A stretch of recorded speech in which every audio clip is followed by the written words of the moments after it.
નવા વર્ષની ઉજવણીને લઈને ભુજ શહેરમાં પણ પ્રવાસીઓનો ભારે ધસારો જોવા મળી રહ્યો છે। ભુજના ઐતિહાસિક આઈના મહેલ અને પ્રાગ મહેલ સહિતના પ્રસિદ્ધ પ્રવાસન સ્થળોએ મોટી સંખ્યામાં પ્રવાસીઓ ઉમટી રહ્યા છે। ખાસ કરીને કોટ અંદરના વિસ્તારમાં પ્રવાસીઓની અવરજવર વધતા ટ્રાફિક જામ સહિતના દ્રશ્યો સર્જાઈ રહ્યા છે।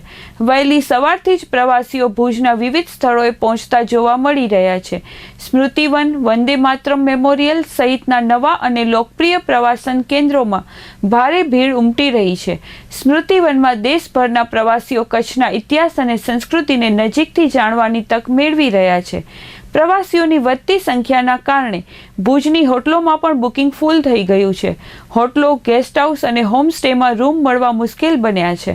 નવા વર્ષના તહેવારને કારણે ભુજ સહિત સમગ્ર કચ્છ જિલ્લામાં પ્રવાસન ઉદ્યોગમાં જોરદાર તેજી જોવા મળી રહી છે। હું આણંદ ગુજરાતથી આવી છું અને મારું નામ દક્ષાબેન છે અને અહીંયા આવ્યા પછી અમને એવું લાગ્યું કે ખરેખર આપણી સંસ્કૃતિ જે છે જે બાળકોને અત્યારે જાણવી ખૂબ જરૂરી છે। તો દરેક પેરેન્ટ્સને હું રિક્વેસ્ટ કરીશ કે તમે થાઈલેન્ડ, મનાલી કે બીજે બધે કંઈ લઈ જાઓ ત્યારે પહેલાં આપણી ગુજરાતની જે કલ્ચર છે, આપણું મૂળ એ જાણવું ખૂબ જરૂરી છે। તો હું બધા પેરેન્ટ્સને રિક્વેસ્ટ કરીશ, વડીલોને પણ રિક્વેસ્ટ કરીશ। ખૂબ સારી સગવડ સાથે તમને એ ફોટા પણ પાડવા દે છે, પણ ટિકિટ લેવાની હોય છે, પણ એનો કંઈ જ વાંધો નથી, તમને વર્થ લાગશે। આવો, જાણો તમારી સંસ્કૃતિ શું છે, તમે ક્યાંથી આપણું એ છે, બધું ઘણું જાણકારી મળશે। એ જ હું કહેવા માગું છું। ઘણી માહિતી છે કે જે આપણા વડવાઓ જે આપણને ઘણી વખત અત્યારે હવે ન્યુક્લિયર ફેમિલીનું કલ્ચર છે।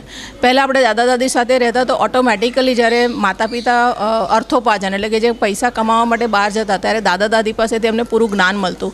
અત્યારે દાદા દાદી સાથે નથી રહેતા હોતા, તો દાદા દાદી સાથે ન રહીને પણ તમે આ રીતે જો બી ટૂર કરાવો તો પણ એમને ઘણું બધું જાણકારી મળશે, માહિતી મળશે। એ લોકો માહિતગાર છે, તમને સવાલો પૂછશે, તમે પ્લીઝ એમના જવાબ આપો, એમની ક્વેરી ફૂલફિલ કરો, ઘણું બધું શીખશે, સારું શીખશે।